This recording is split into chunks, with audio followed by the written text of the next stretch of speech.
Assalamu alaikum. This is Faisal Guman from Lahore Mirror. So I am just presenting my third vlog.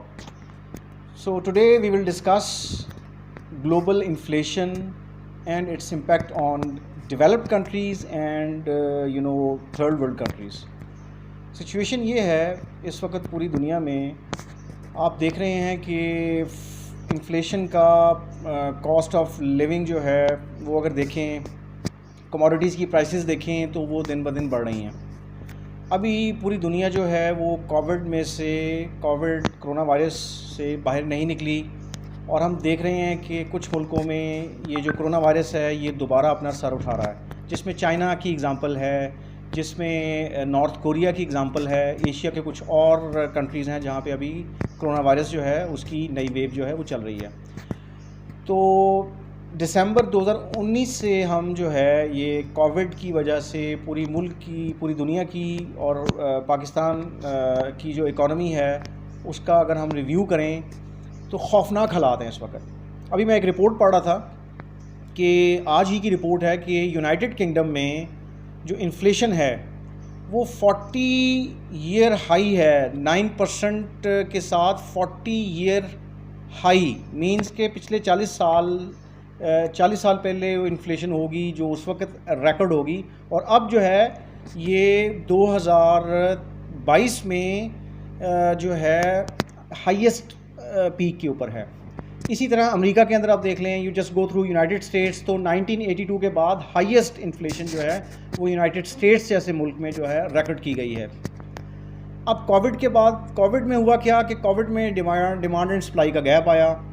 आपकी जो goods थी दुनिया में मुख्तलिफ मुल्कों में जो गुड्स जाती थी जो है वो डिस्टर्ब हुई, फिर आपकी जो मैन्युफैक्चरिंग है वो डिस्टर्ब हुई। तो हम क्या देखते हैं कि इन्फ्लेशन जो है, फिर आप ऑयल देख लें कि ऑयल की प्राइसेस एक दफ़ा गिरी, अब वो फिर दोबारा ऊपर जो है वो तेज़ी से आ रही हैं। फिर हम देखते हैं कि पूरी दुनिया में डिस्प्यूट्स जो हैं, यूक्रेन का डिस्प्यूट है इस वक्त, रशिया और यूक्रेन के दरमियान जो लड़ाई जारी है। इसी तरह और दीगर वायलेंसेस हैं जो हम देखते हैं, कन्फ्रंटेशंस हैं पूरी दुनिया में। तो अब आप ये देखें कि कोविड ने इन्फ्लेशन को जो है one of the major factor हम कह सकते हैं कि उसकी वजह से इन्फ्लेशन जो है वो बढ़ी है। फिर हमने ये सुना कि जब ये कोविड चल रहा था और पूरी दुनिया की जो इकोनॉमिक फोरकास्ट है और जो वर्ल्ड बैंक और आईएमएफ ने वर्ल्ड इकोनॉमिक ग्रोथ की बात की थी कि वो जो है वो 2 से 3 दफ़ा जो है रिवाइज़ की गई, डाउनवर्ड रिवीजन की गई, बिकॉज़ हर मुल्क की जो इकॉनमी है, हर मुल्क की जो मईशत है वो कंप्रोमाइज़ हुई। इवन जो ग्रुप 7 के जो मुल्क हैं उन्होंने अपने जो हैं इकनॉमिक ग्रोथ जो है जीडीपीज़ जो उनकी जो फोरकास्ट थी उसको रिवाइज़ डाउन किया कोविड की वजह से।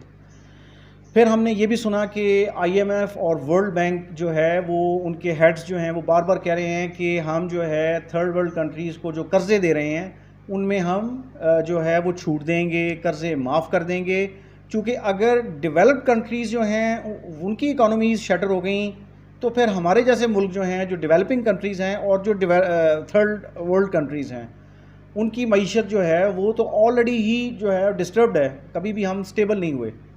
लेकिन ये जो दावे थे आईएमएफ के, वर्ल्ड बैंक के, वो दावे ही रह गए।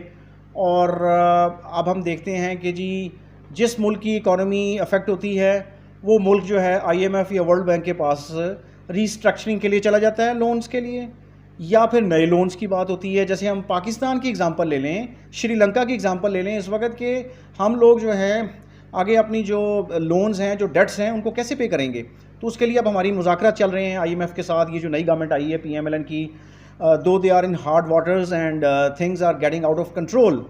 आप डॉलर देख लें पाकिस्तान में, आप गोल्ड की प्राइस देख लें, आप जो है बैलेंस ऑफ पेमेंट का देख लें, ट्रेड डेफिसिट देख लें, इन्फ्लेशन देख लें कि हर चीज़ महंगी हो गई है। इसी तरह आप श्रीलंका की मिसाल ले लें और बहुत सारे मुल्कों की मिसाल ले लें। तो अब सूरत हाल ये है कि अगर कुछ मुल्क कोविड से निकल गए हैं, वैक्सीनेशन हुई है, तो अब हर मुल्क जो है वो अपनी इकॉनमी को दोबारा से जो है नई जीडीपी के साथ जो है वो रिवाइज कर रहा है। तो उसमें अब होना क्या चाहिए? अगर तो पूरी दुनिया को इकोनॉमिक मेल्ट डाउन की तरफ लेके जाना है, डिज़ास्टर की तरफ लेके जाना है, तो फिर ठीक है, फिर ग्रुप 7 हो या ग्रुप 20 हो और इनके मालियाती इदारे हों, IMF हो, वर्ल्ड बैंक हो, एशियन डेवलपमेंट बैंक हो या चाइना का एग्जिम बैंक हो, तो 100 बिस्मिल्लाह जो है लोन्स की रीस्ट्रक्चरिंग नहीं करनी, माफ़ नहीं करने, तो ठीक है, फिर ये तो हम डिज़ास्टर की तरफ सभी जा रहे हैं। उसमें बड़े वो मुल्क भी इफ़ेक्ट होंगे। ये अगर हम अमेरिका और बरतानिया की बात कर लें, आप वहाँ लोगों से बात करें, इस वक्त वहाँ पे हर चीज़ महंगी होगी है। मिडल ईस्ट में चले जाएं, एशिया में चले जाएं, कहीं भी आप देख लें तो जो है कॉस्ट ऑफ लिविंग जो है वो महंगी हो रही है। किसने की है? This is the main question कि जो लोग जो हैं इसके ज़िम्मेदार हैं, जो कंट्रीज़ इसके ज़िम्मेदार हैं, जो मालियाती इदारे इसके ज़िम्मेदार हैं, उनको चाहिए कि फॉर गॉड सेक अपनी पॉलिसीज़ को रिवाइज़ करें। दुनिया ने एग्जिस्ट करना है इसी इकोनॉमिक साइकिल में, उसमें एक दूसरे को बेनिफिट दें और 7.5 अरब की जो आबादी है इस दुनिया की, उसको उसके लिए आसानी करें। और पूरी दुनिया में जो है लोन्स का जो जाल बिछाया गया है, डेट्स का जो जाल बिछाया गया है, फॉर गॉड सेक उसके ऊपर एक नई पॉलिसी बनाई जाए ताकि जितने भी मुल्क हैं वो अपनी पॉलिसीज़ को अपने आवाम के लिए बेहतर कर सकें। लेकिन अनफॉर्चुनेट एपिसोड ये है कि हमने कर्ज़ों के जाल में हमने पूरी दुनिया को उलझाना है।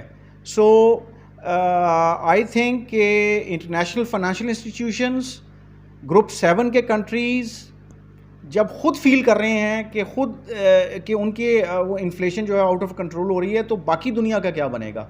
सो इसी तरह सेकंड के जो रिचेस्ट पर्सन हैं दुनिया के, और डेफिनेटली यूनाइटेड स्टेट्स के अंदर ही आपको रिच एलीट मिलती है जो बिलियंस ऑफ डॉलर्स और ट्रिलियन ऑफ डॉलर्स की जो उनकी इन्वेस्टमेंट्स हैं, उनके एसेट्स हैं, दे शुड कम फॉरवर्ड और जो है अपनी गरीब मुल्कों को जो है वो सपोर्ट दें, IFIs को अपने साथ मिलाएं, otherwise we are going towards disaster.